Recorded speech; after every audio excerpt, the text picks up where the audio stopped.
Thank you for joining this webinar on strategies for renewable energy revenue for Michigan's local governments. I'm Madeline Kroll, and together with my colleague Olivia Stutzer, we'd like to provide an overview over renewable energy streams from utility-scale renewable energy systems like solar, wind, and energy storage. We also hope to provide you with some strategic considerations to really leverage those revenues, tapping into examples from communities in Michigan and best practices.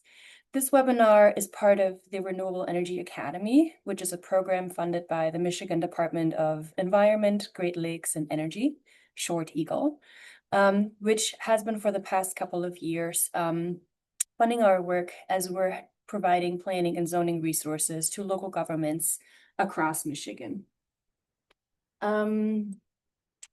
Within this Renewable Energy Academy program, we often collaborate with our friends over at Michigan State University Extension or at the Michigan Association of Planning, among other partners, and we all collaborate to provide these kinds of resources and technical assistance. So I wanted to provide a little shout out to our friends over at these organizations. For this webinar, after a brief introduction, we'll jump straight into the key 3 revenue streams from renewables: tax-based revenue, one-time payments, and lease or easement payments where local governments happen to be the property owners and the leaseholders for renewable energy projects. So to ground us in why we're talking about revenue streams in this webinar, I think it's important to consider that utility scale renewables, or the development of those projects, is really expanding across the state. Here you can see a map with existing solar and wind projects. Missing there are now starting to be battery energy storage projects as well. These large projects really can provide host communities with significant local economic development. And while there's a lot more to preparing for and hosting renewables, we're saving that for another webinar. Our research and that of others suggests that even though it's not the only motivation for communities to host renewables, community-wide economic benefits are a key reason that communities historically have chosen to host these projects. For rural communities in particular, and this is where the majority of this development takes place, even relatively modest revenue streams can make a significant difference, let alone the revenue generated by these large projects. And so we really saw a need to provide a little bit more information about the revenue streams that do come from renewables and to assist local governments in really leveraging and considering these revenue streams more strategically. When I say large projects, what I want to acknowledge is that there isn't this one clear-cut definition for that. While elements of this presentations apply to small projects and other technologies as well, some of the key funding streams and regulatory frameworks are very specific to the large-scale thresholds that I've listed on this slide here, which are defined in Michigan State Siting Law, Public Act 233 of 2023. So today's content really is relevant for both projects approved by the Michigan Public Service Commission and for projects that are cited locally by the local government, may it be through a compatible renewable energy ordinance or a workable incompatible ordinance, or an unzoned township. But these are really the size thresholds that we're talking about here. If you would like to learn more about PA 233, state siting, or more about the basics of renewables and their local impacts to communities, the good and the bad, feel free to check out some of our additional resources, which you can either find on our website, which we'll have linked at the very end, or at the website of EGLE at michigan.gov/REA for Renewable Energy Academy. Okay, all of what Olivia and I will be speaking about today is taken from our new guidebook, Strategies for Renewable Energy Revenue, a guide for Michigan local governments. Together with our colleague Sarah Mills, Olivia and I have pulled together explainers of these key primary revenue streams that Michigan local governments may be able to access and provide strategies for the wise use of those funds, along with tools and resources for further reading. It's a very high-level, brief overview, but we've all collected it in this guidebook. This is very much Michigan-specific information, but some of it may apply to some other states and to a certain degree, but just know that this is specific to the Michigan context. And to make sure we're getting it right, Olivia and I ensured that the guide was reviewed by experts from local government, energy-related nonprofits, the renewable energy and energy storage industry, the utilities, legal experts all had their eyes on this too, and provided feedback on this guide to make sure we're providing good guidance that's kind of balancing and in the middle. And we want to extend a big thank you to those reviewers, which we've listed on the guide as well. Okay, without further ado, let's dive into these revenue streams and some of the strategies local governments may consider. And for that, I'll kick it to Olivia. Thanks, Madeline. So as Madeline described, today we'll be talking about three big buckets, or the three main buckets for our renewable energy revenue stream. So we're going to kick it off with tax-based revenue. So tax-based revenue is going to be our biggest bucket, and probably have the most sizable impact on I guess in terms of revenue streams. So specifically in Michigan, tax revenue um, or excuse me, the State Tax Commission sets statewide guidance on property tax assessments. So this is really how project components are taxed, which I'll get further into, and then also the methodologies for calculating this taxable value.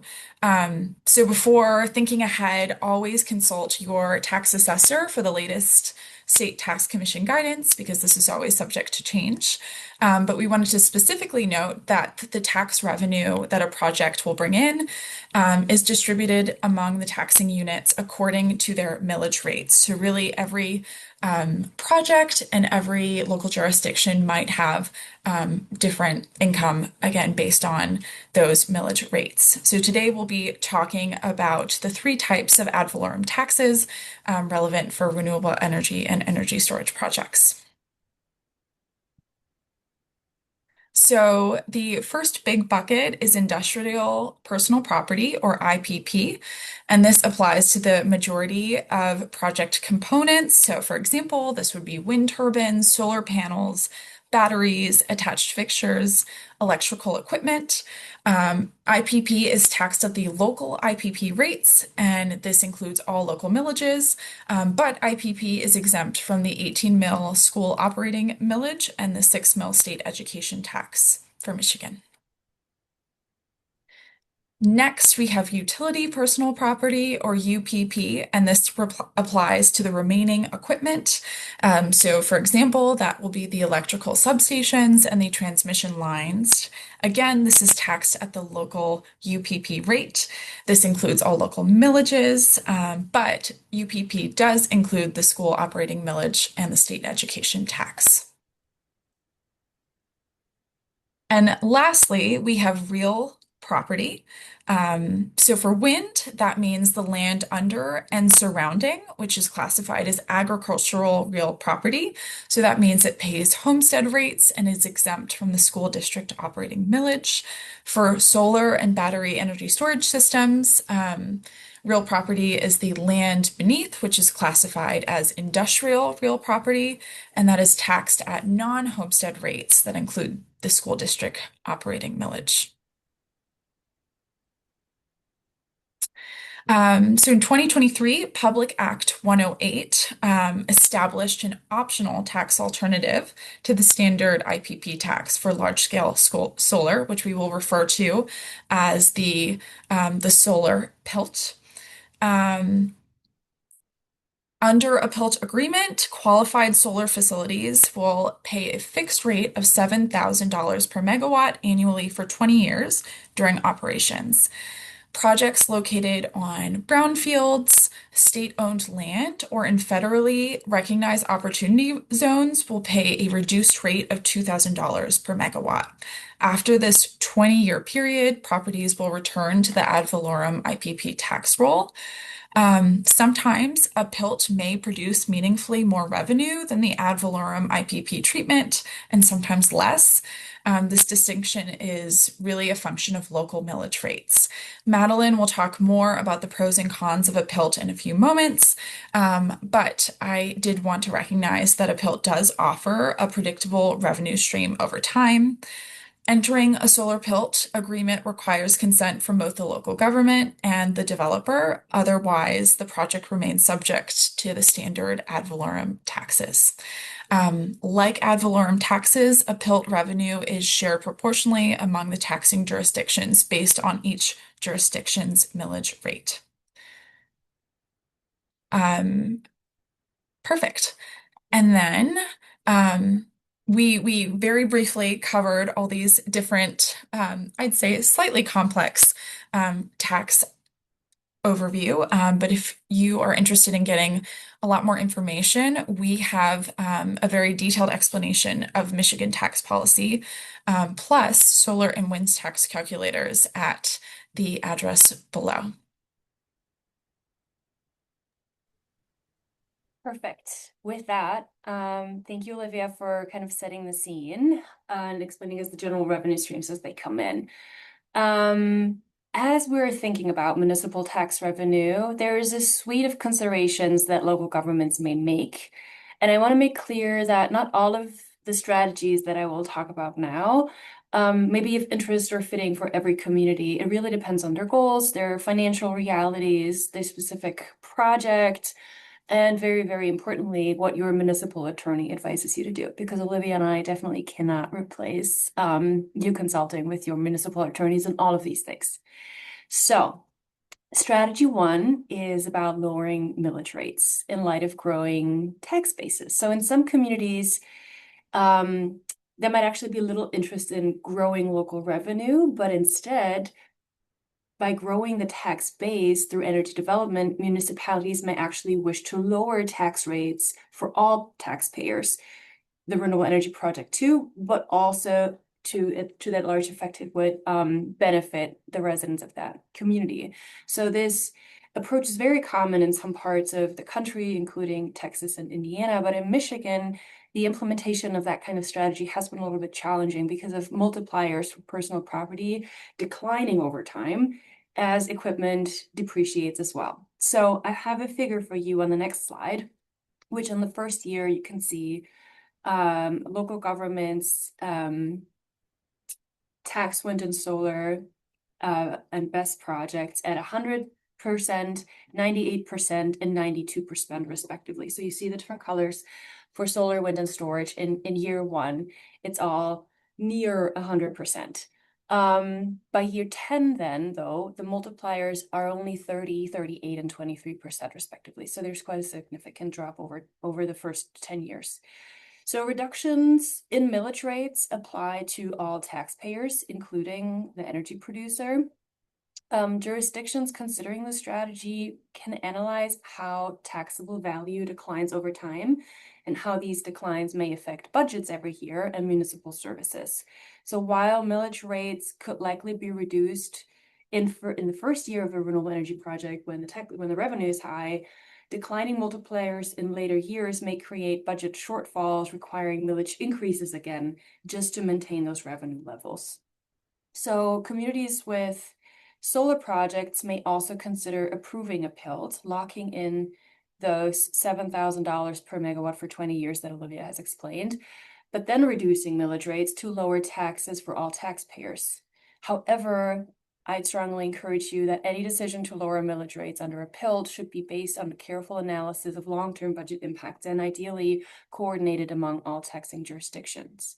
Because PILT revenue is distributed according to each taxing unit's proportional millage rate, just like the traditional property taxes, any reduction in millage rate lowers the share that that jurisdiction receives from the PILT.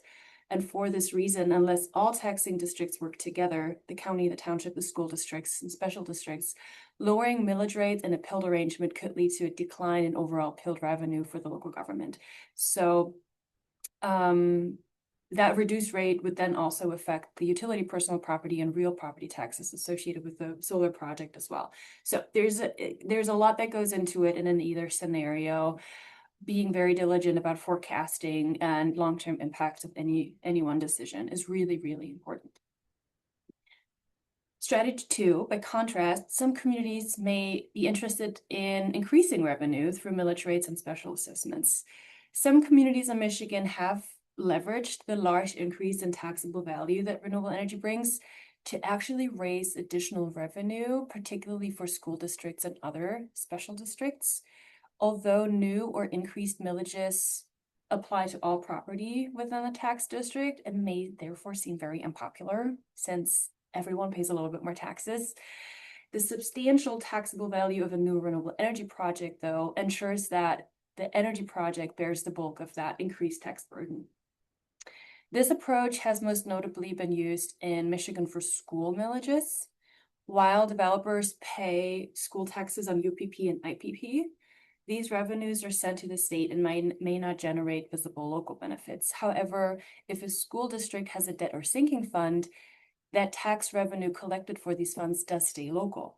So this revenue may be used for the purchase of real estate for school buildings, construction or repair of school buildings, school security improvements, or technology upgrades, you name it. School districts without a debt or sinking fund might really consider establishing one when a renewable energy project comes to town. Another option is establishing a special assessment district, which can raise funds for police, fire, emergency services through the Police and Fire Protection Act, or for specific public infrastructure improvements through the Public Improvements Acts. In these cases, the legislative body, so the township board, for example, may establish and levy assessments on properties that directly benefit from these services or improvements. There are some legal intricacies with that. So the laws vary on what kinds of improvements and where in your community the revenue can be used. So consult again with your municipal attorney to help navigate assessments and their implications. All right, strategy 3, using tax abatements or incentives to attract projects. So this is quite a shift in gears. Some communities may utilize tax strategies to actively attract development to come to their communities.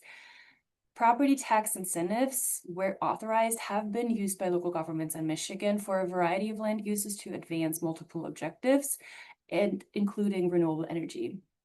So while these incentives mean foregoing increases in municipal revenue, tax abatements can be used to attract employers, revitalize underutilized properties, or encourage land uses deemed desirable by the local government.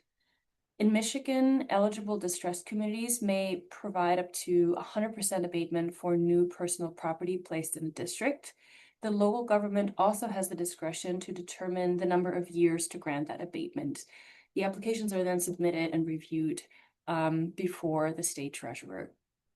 But this is a caveat here, following the passage of the solar bill that Olivia has mentioned in 2023, this incentive is not permitted for solar projects after 2023, but it does still remain an option, an applicable option for wind and battery storage development.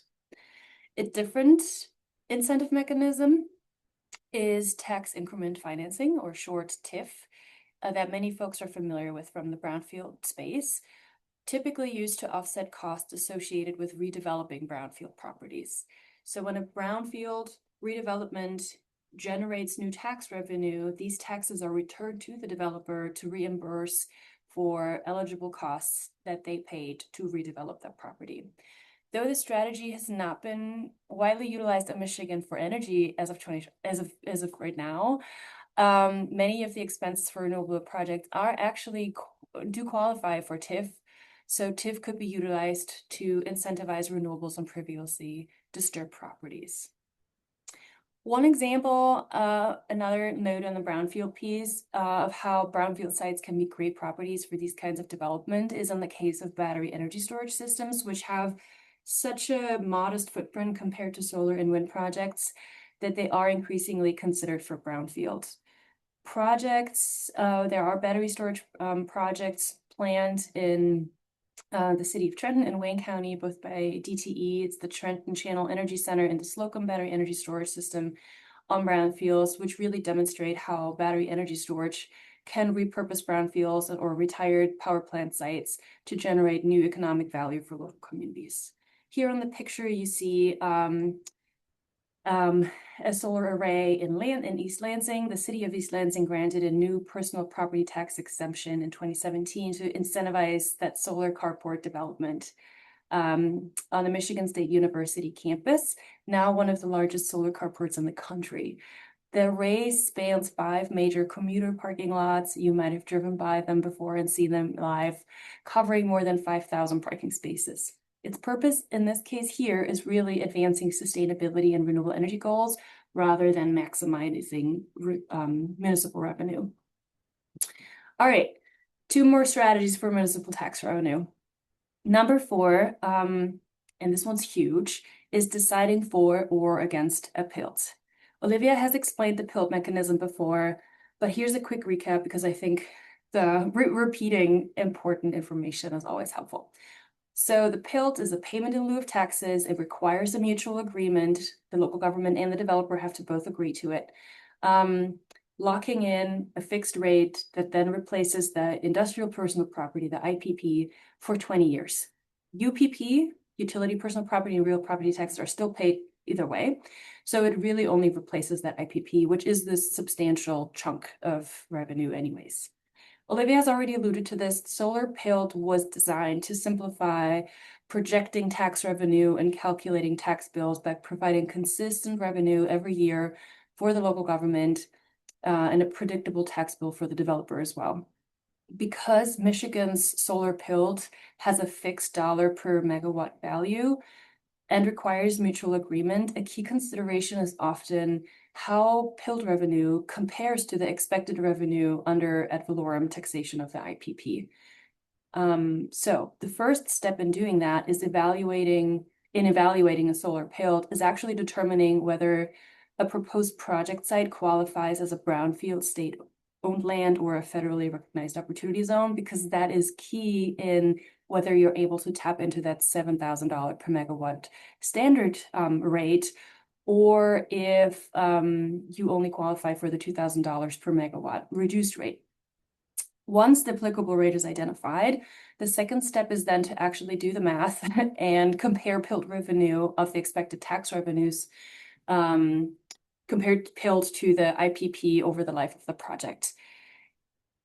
No worries, we have help with that. But in a nutshell, in jurisdictions with high millage rates, the fixed 7K per megawatt payment might actually generate less tax revenue over the life of a project than just the standard taxation of IPP.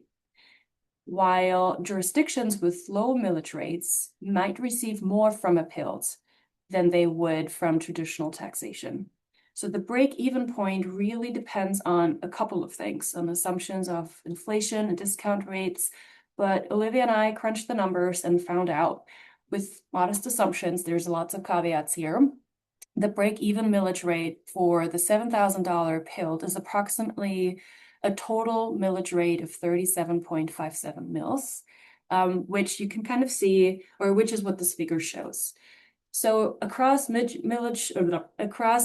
total millage rates really vary dramatically from 14 to 75 mils. The average, I believe, is around 32.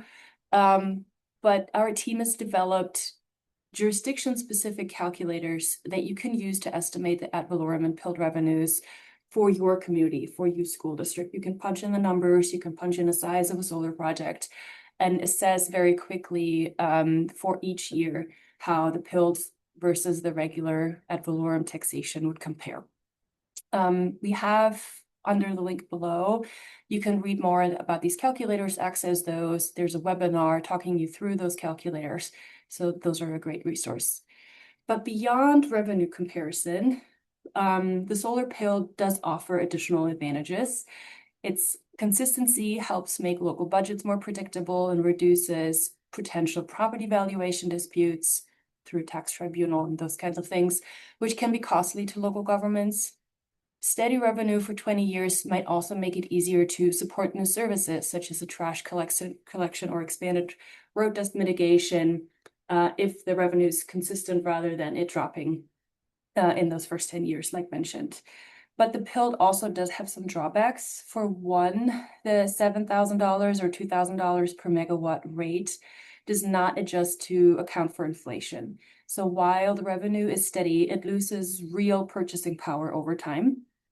In addition, changes in millage rates affect how the PILT is in proportion to the taxing authorities. For example, if one taxing unit increases its millage rate and others do not, those other units might see a slight decline in their share of appealed revenue as their proportion of the total millage rate decreases.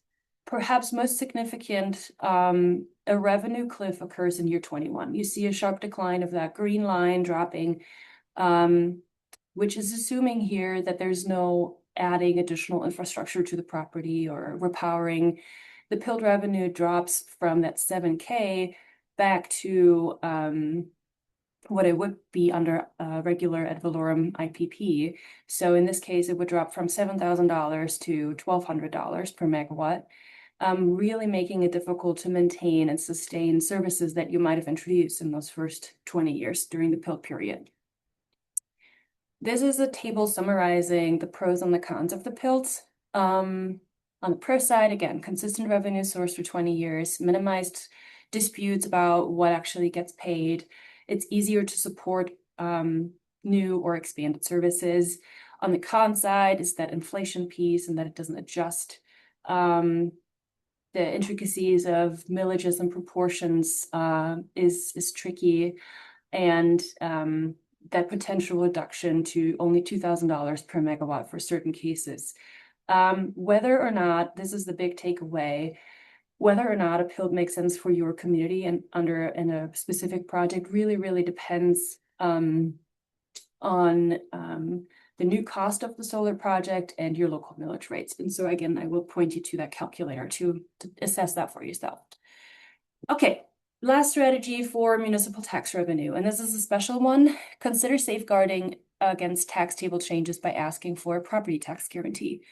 As we've already alluded to, tax multiplier tables for personal property periodically change over time, which can cause fluctuations in the taxes a renewable energy developer is required to pay.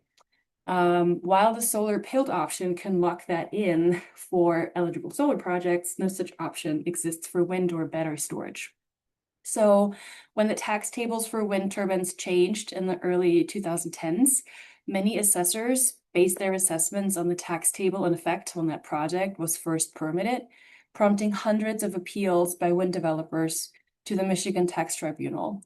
While renewable energy projects are not the only type of property affected by changing tax tables, the significance of tax revenue as a community benefit can really make such changes very contentious, even when the developer had no role in adjusting the tax table. So we've included this strategy. It might be a little unique because we have seen it play out in a community in the UP. The developers of the Groveland Mine Solar Project in Dickinson County chose to guard proactively against tax table changes that could reduce local revenue over the life of the project. So they entered into an agreement which commits the developer to providing year-by-year minimum payment to the local taxing entities, ensuring stable revenue even if future tax multiplier adjustments would come at a disadvantage to the local government. So if the tax table shifts in a way that increases a project's taxes, the developer pays the higher amount. If it goes the other way to the disadvantage of the community, at a minimum, the developer would still pay that agreed upon rate. Again, an attorney can help you and any municipality anticipate other potential tax table scenarios and really incorporate them into an agreement of this kind. Okay, with that, I'll kick it back to Olivia to introduce us to the second renewable energy revenue stream. Perfect. Thanks, Madeline. So now to talk about the second bucket, one-time payments. So in Michigan, large solar, wind, and energy storage projects are eligible for one of two one-time payments based on permitting.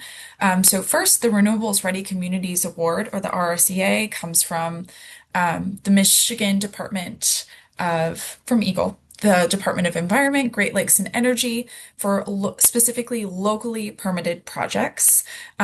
And also the host community agreement that's I'll talk about later, that's permitted by the MPSC.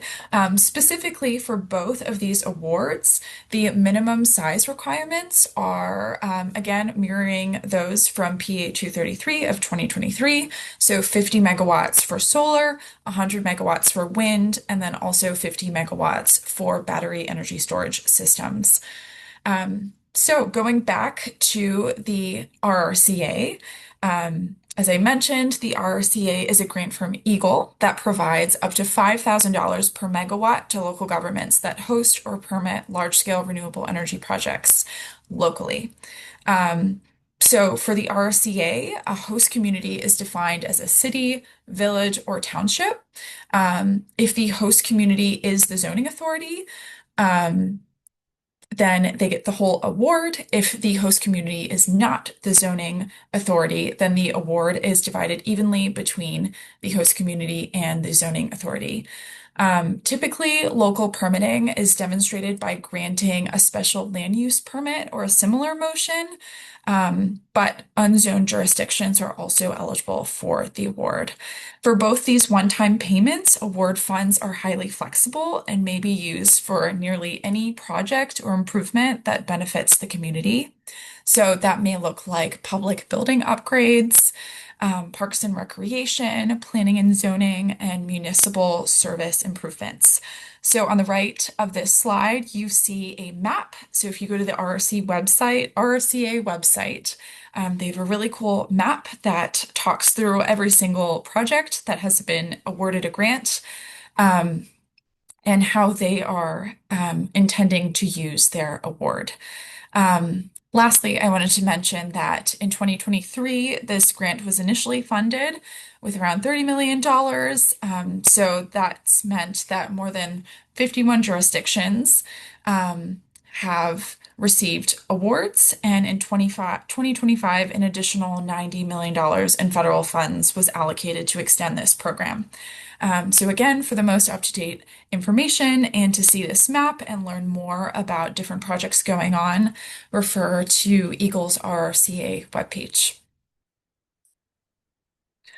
Okay, now to talk about the host community agreement. The HCA was established under PA 233 of 2023. This provides a one-time payment of $2,000 per megawatt to local governments that host projects permitted through the state siting process. This payment is made by the developer to each affected local unit. So to get a little bit more in the weeds, PA 233 defines an affected local unit as the local government that holds zoning authority. So in cases where a township holds zoning authority, that locality would receive the payment. However, if the county holds zoning authority, instead, only the county receives the HCA.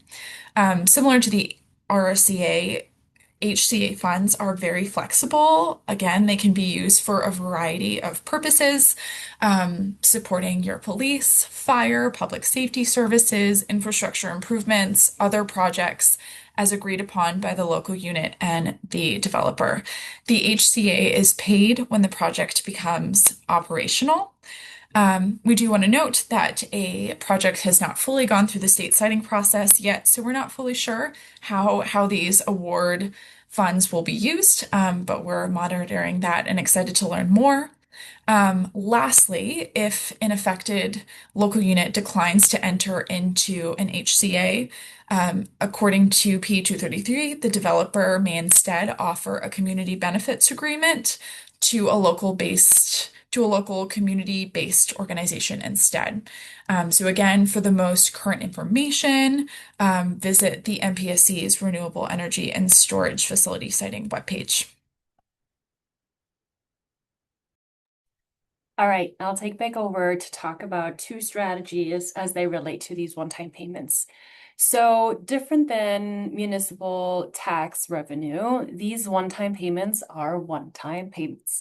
So, they differ a little bit as to when they might get dispersed, but it's early on in the process. And one of the similarities between the RRCA and the HCA, so again, the local government is eligible for either for one of the two, not both. Um, they have a lot of similarities, but they differ in the amount, they differ in the timing and eligibility. Many of the recommendations in the strategy one really apply to thinking about any kind of one-time award.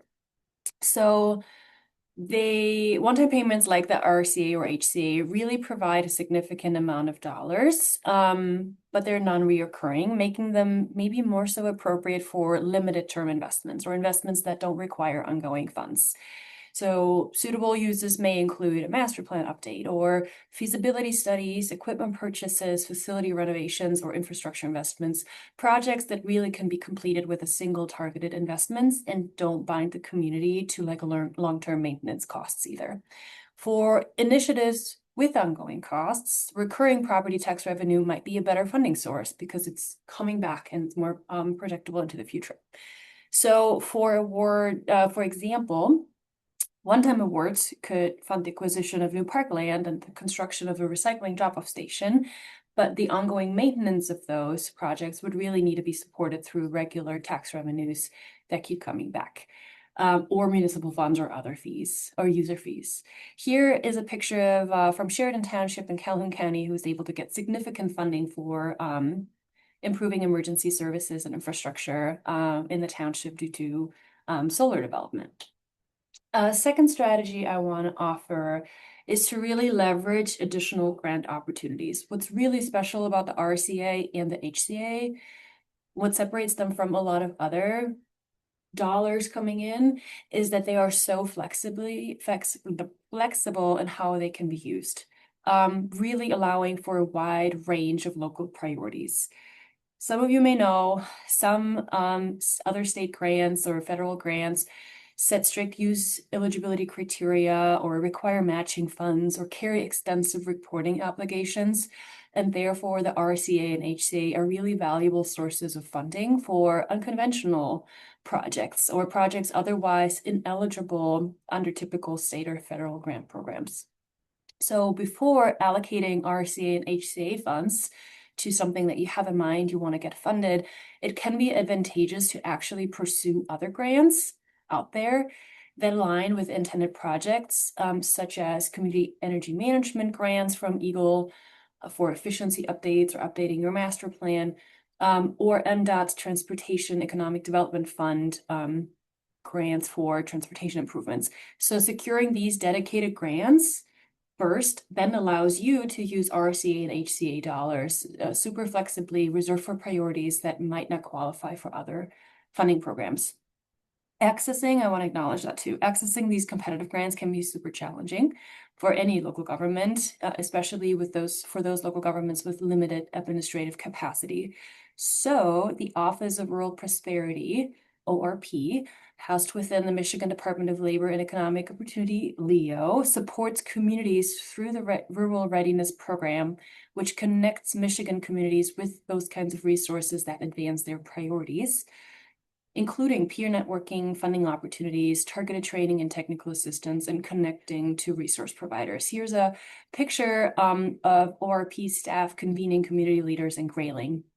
ORP can also help you navigate the Michigan Funding Hub, which is an online resource to identify and compare funding options across different sectors: agriculture, broadband, planning and development, housing, transportation, and buildings, and more, so that you can really use those RSA and HCA dollars for whatever is left on your wish list that can't be covered otherwise.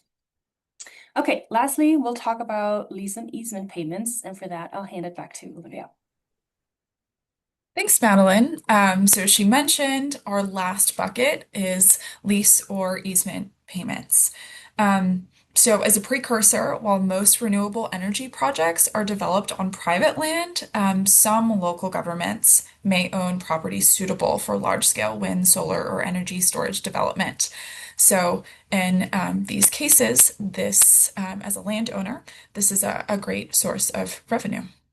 So, to talk a bit more about that, um, so if a project is built on public land, the local government, like any private landowner, can expect to receive lease or easement payments for the duration of the project. So typically around 25 years or more. These payments can provide a stable and significant revenue stream. Specifically, this approach may be particularly valuable for communities that own closed landfills, airports, or marginal farmland. So when negotiating to host a project on public property, local governments have significant authority to determine where that project is located on the property, and they may even request special design features such as additional screening, solar grazing, or even educational signage. So while these additional features may decrease the amount the developer is able to pay for the lease or easement, these features may be a way to advance other community goals. So again, many of the resources available to private landowners that are negotiating land agreements with energy developers would also be relevant to local governments. So for example, developers commonly cover the legal costs associated with negotiating land rights agreements, and local governments would be able to ask for the same. This picture on the slide is of the Lapeer solar development that is located on municipal land. So this is happening across Michigan. Okay, putting it all together. So large-scale renewable energy development presents both opportunities and trade-offs for communities based on a community's own specific considerations and unique traits. But thoughtful, proactive planning is key to ensuring that if you are interested in hosting a project, that a project will have real local value.